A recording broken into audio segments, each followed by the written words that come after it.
आज अपन पढ़ने जा रहे हैं लेसन नंबर 4। कवि अपने रघुवीर साय हैं और कविता कैमरे में बंद अपाइज पढ़ने अपन जा रहे हैं।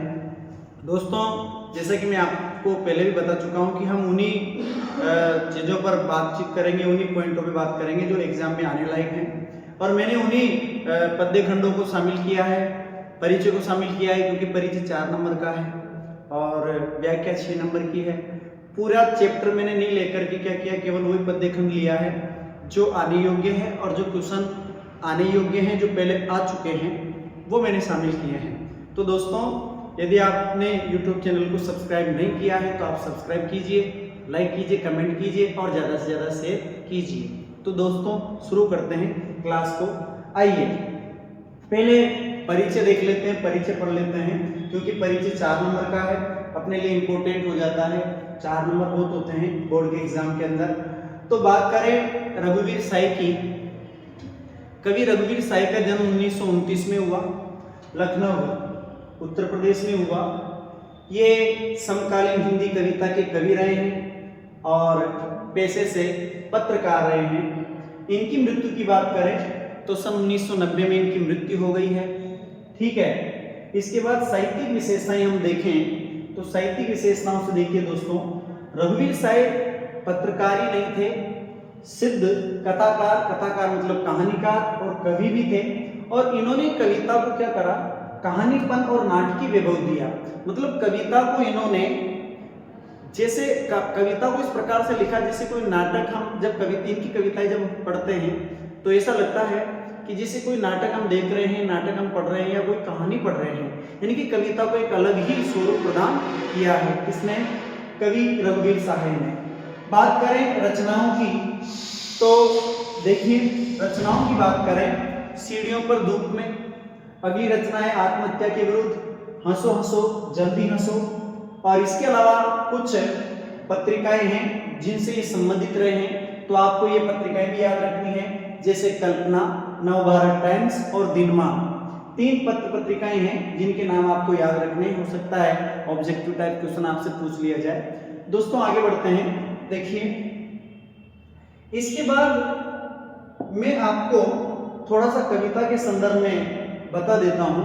आज हमारी कविता क्या है, कैमरे में बंद कविता अपनी है, कैमरे में बंद अपाहिज, ये अपनी कविता है। दोस्तों, इस कविता में जो मीडिया कर्मी है, पत्रकार हैं या दूरदर्शन संचालक हैं, उनकी संवेदनहीनता को प्रकट किया गया है। मीडिया कर्मी एक अपाहिज व्यक्ति को स्टूडियो के भीतर बुलाता है, उसका इंटरव्यू करता है और ऊपर से तो ऐसा लगता है कि मीडिया कर्मी बहुत अच्छा आदमी है, क्योंकि वो अपाहिज व्यक्ति के दुख दर्दों को क्या करना चाहता है, इंटरव्यू के माध्यम से लोगों तक पहुंचाना चाहता है। लेकिन वास्तविकता ऐसी नहीं है दोस्तों। वो जो मीडिया कर्मी है, पत्रकार है, टेलीविजन संचालक है, दूरदर्शन संचालक है, जो भी आप कहो, तो वो केवल अपने स्वार्थों की पूर्ति करने के लिए क्या कर रहा है, उस अपाहिज व्यक्ति का इंटरव्यू ले रहा है। क्योंकि उस इंटरव्यू के माध्यम से क्या करना चाहता है, उस इंटरव्यू को अपने चैनल के माध्यम से लोगों को दिखाना चाहता है, ताकि लोगों की सहानुभूति उस अपाहिज व्यक्ति से जुड़ सके और ज़्यादा से ज़्यादा लोग उसके इंटरव्यू को देख सके, जिससे कि उसकी चैनल की जो TRP है, उसका जो कारोबार है, वो क्या हो सके, बढ़ सके। इसी वजह से वो क्या करना चाहता है, अपाहिज व्यक्ति का इंटरव्यू लेना चाहता है।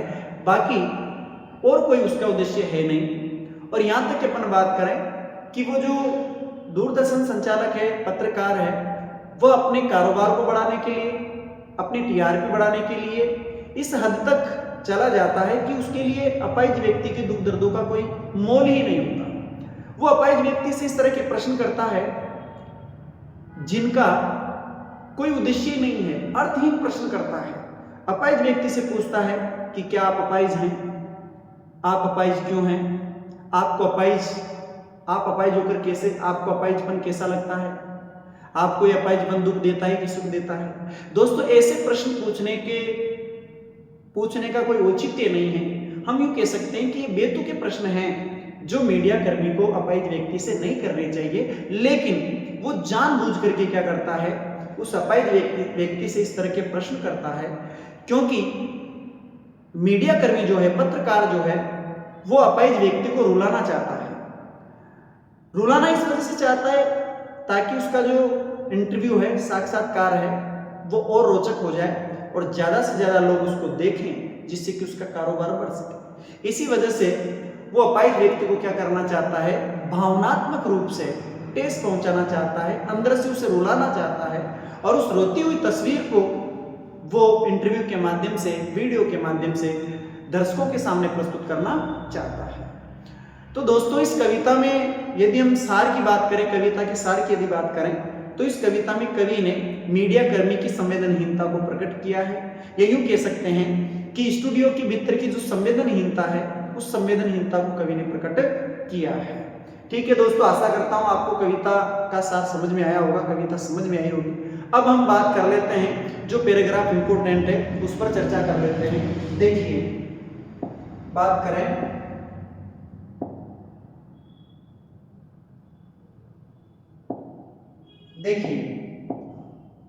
बात करते हैं यहां से। हाँ, महत्वपूर्ण पद्य खंड। मुझे लगता है दोस्तों ये पैराग्राफ बोर्ड एग्जाम में पूछा जा सकता है, तो मैंने ये शामिल किया है। मैं आपको पहले इसका संदर्भ प्रस्तुत करता हूं, फिर प्रसंग बताता हूं, फिर इसकी व्याख्या हम करते हैं दोस्तों।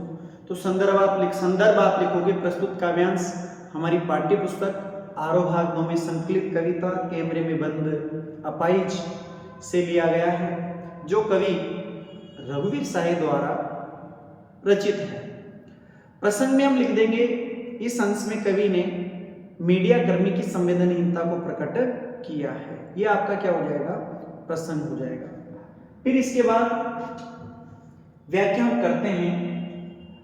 देखिए, हम दूरदर्शन पर बोलेंगे, हम समर्थ शक्तिमान, हम एक दुर्बल को लाएंगे एक बंद कमरे में। कवि रघुवीर साहे कहते हैं कि मीडिया कर्मी जो है, या टेलीविजन जो संचालक है, दूरदर्शन जो संचालक है, वो पर्दे पर आता है और पर्दे पर आकर के घोषणा करता है कि हम समर्थ हैं, शक्तिमान हैं, अर्थात हम अपनी बात को चैनल के माध्यम से संसार के कोने कोने तक पहुंचाने में क्या है, समर्थ हैं, शक्तिमान हैं। इस तरह की घोषणा करने के बाद वो क्या करता है, एक दुर्बल व्यक्ति को, एक अपंग व्यक्ति को या अपाहिज व्यक्ति को क्या करता है, स्टूडियो के भीतर लेता है और उसका इंटरव्यू करना क्या कर देता है, शुरू कर देता है। दोस्तों, ये दोनों जो पंक्तियां हैं, बात अपन करें, ये दोनों जो पंक्तियां हैं, यहां पर भी कहीं ना कहीं यूं कह सकते हैं कि व्यंग्य का भाव है। इसमें भी क्या है, व्यंग्य का भाव। कवि ने यहां पर भी व्यंग्य किया है। दूरदर्शन जो संचालक है वो अहंकार से भरा हुआ है, अभिमान से भरा हुआ है, और इस तरह से वो क्या करता है, एक दुर्बल व्यक्ति को, एक अपाहिज व्यक्ति को इंटरव्यू के अंदर स्टूडियो के भीतर बुलाता है और उसका इंटरव्यू लेना क्या कर देता है, शुरू कर देता है। अब देखिए, एक बंद कमरे में उससे पूछेंगे तो आप क्या अपाहिज हैं, यानी कि मीडिया कर्मी जो है, दूरदर्शन जो संचालक है, वो अपाहिज व्यक्ति से पूछ रहा है कि क्या आप अपाहिज हैं, जबकि उसको दिखाई दे रहा है कि वो क्या है, अपाहिज है। फिर देखिए अगला क्वेश्चन, देखिए, तो आप क्यों अपाहिज हैं, कि आप अपाहिज हो तो क्यों हो, जबकि इस तरह के प्रश्नों का कोई औचित्य नहीं है, अर्थ ही नहीं है। आपका अपाहिजपन तो दुख देता होगा, देता है, बिल्कुल अपन जानते हैं। कोई व्यक्ति अपंग है, अपाहिज है, तो अपाहिज व्यक्ति अपने आप को कभी सुखी महसूस नहीं करेगा, वो पहले से क्या हो चुका है, दुखी हो चुका है, ईश्वर ने उसको दुखी कर दिया है। ठीक है दोस्तों, तो इस तरह के प्रश्न मीडिया कर्मी को नहीं करने चाहिए, लेकिन वो जानबूझ के कर रहा है। क्यों कर रहा है, क्योंकि वो अपाहिज व्यक्ति को रुलाना चाहता है और उस रोती हुए का इंटरव्यू लेना चाहता है, और वीडियो के माध्यम से, साक्षात्कार के माध्यम से वो दर्शकों तक उसे दिखाना चाहता है, ताकि ज्यादा से ज्यादा लोग उसके इंटरव्यू को देखें, पसंद करें, लाइक करें, और उसका जो कारोबार है, उसकी जो चैनल की टीआरपी है, वो क्या हो जाए, बढ़ जाए। फिर कैमरा दिखाओ उसे बड़ा बड़ा, यानी कि कैमरामैन की तरफ इशारा करता है कि आप क्या करें, इसे कैमरा दिखाओ, ताकि कैमरा दिखाने का मतलब ये कि इसकी रोती हुई जो तस्वीर है वो हमें क्या करनी है, कैमरे के अंदर कैद करनी है। हाँ, तो बताइए आपका दुख क्या है। फिर वापस प्रश्न करता है किससे, अपाहिज व्यक्ति से, कि आप बताइए आपका दुख क्या है, जबकि उसको अच्छी तरह से पता है कि उसका दुख क्या है। जल्दी बताइए, वह बताइए बता नहीं पाएगा। लेकिन बेचारा जो अपाहिज व्यक्ति है वो मीडिया कर्मी के इन बेतुके प्रश्नों को सुन सुन करके अंदर से इतना ज्यादा टूट जाता है, इतना ज्यादा दुखी हो जाता है कि वो चाह करके भी क्या नहीं कर पाता, अपने दुखों को बता नहीं पाता। तो दोस्तों ये इसकी व्याख्या हो गई है। बात करें काव्य सौंदर्य की, तो हमारा काव्य सौंदर्य में आपको 3-4 बिंदु लिखने होते हैं दोस्तों। 2 बिंदु आप कम से कम 3 बिंदु आप जरूर लिखें। 2 बिंदु तो लिख दें आप किससे संबंधित, पैराग्राफ से संबंधित, और एक बिंदु आप व्याकरण से संबंधित लिखें। तो दोस्तों हम इसमें लिख सकते हैं कि प्रस्तुत अंश में कवि ने यूं कह सकते हैं कि मीडिया कर्मी की संवेदनहीनता को प्रकट किया है।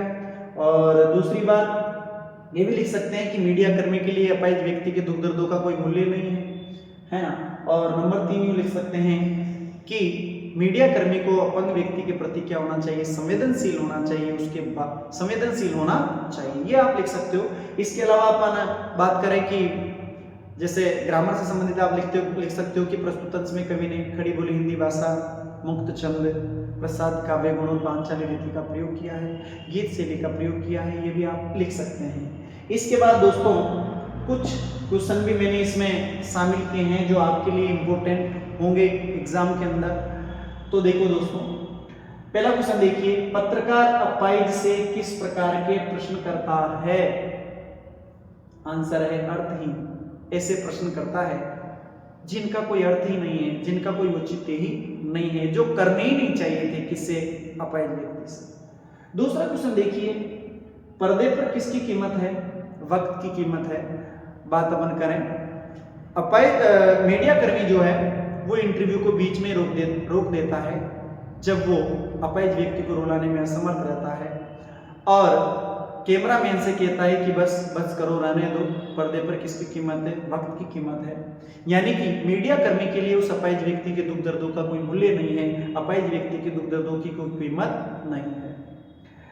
कैमरे में बंद अपाहिज कविता में व्यक्त हुई है इलेक्ट्रॉनिक मीडिया की संवेदनहीनता या मीडिया कर्मी की संवेदनहीनता, ये आप लिख सकते हैं।